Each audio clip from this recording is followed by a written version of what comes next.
We live in a world that holds immense promise, yet struggles to break free from the chains of prejudice, chains of injustice, and chains of inequality. As I reflect on the wisdom of those who came before us, I am reminded that progress is never a gift. It is always a hard-won prize.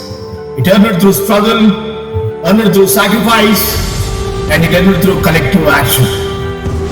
They teach us that justice is not a passive ideal, but an active force, truth in motion.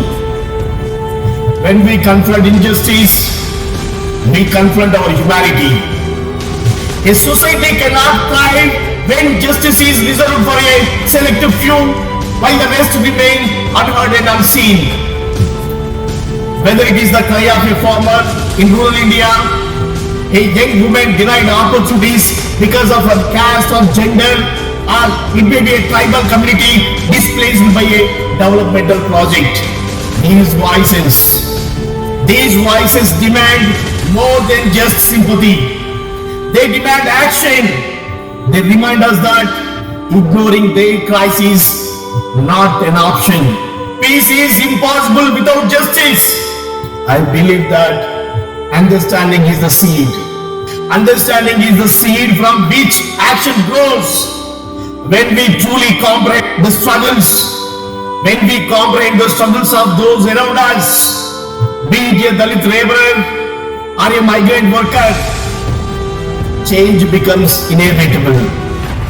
And when change comes from the people, it is unstoppable. History shows us that progress is born when we rise together, not in isolation. Unity in diversity, as we often say in India, it is not just a poetic phrase.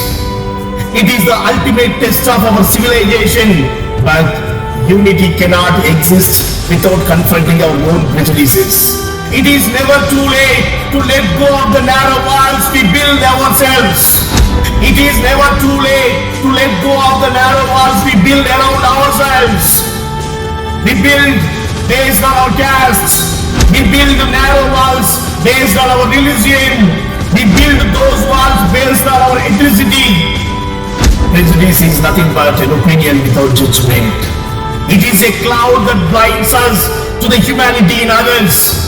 When we rise above these walls, we liberate not just others, but ourselves.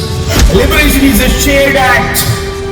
If I liberate myself from fear or hate, I open the door for others to do the same.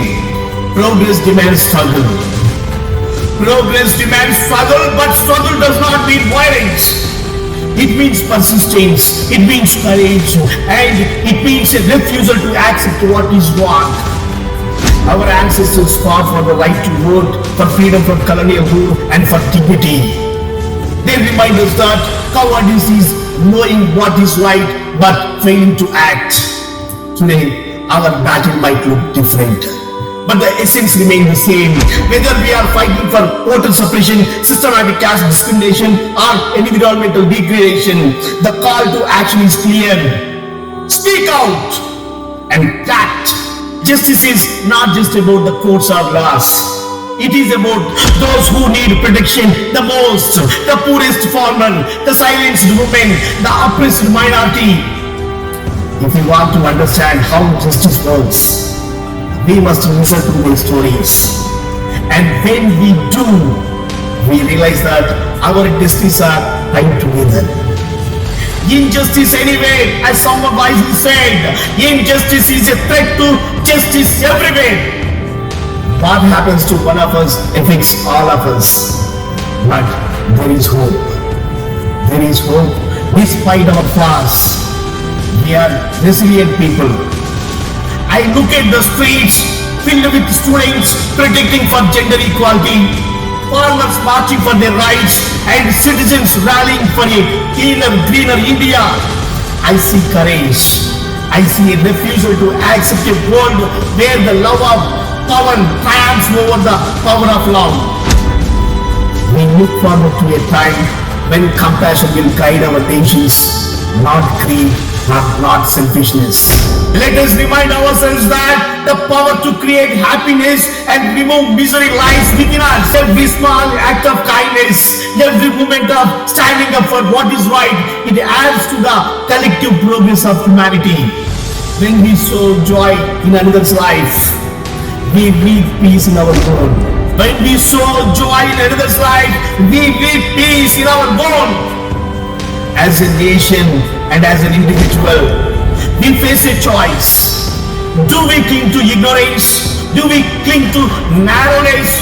Do we cling to selfishness? Or do we rise above all, guided by love, guided by justice, and the dreams of a better world? For me, the answer is clear. If we wish to call ourselves brave, we cannot stand by while injustice flourishes. We must act, we must speak, and most importantly, we must believe in the beauty of our shared humanity. Together, we can climb towards the harmonious society we dream of. A society where justice is not just a word, but a way of life. Let us begin today. Thank you so much.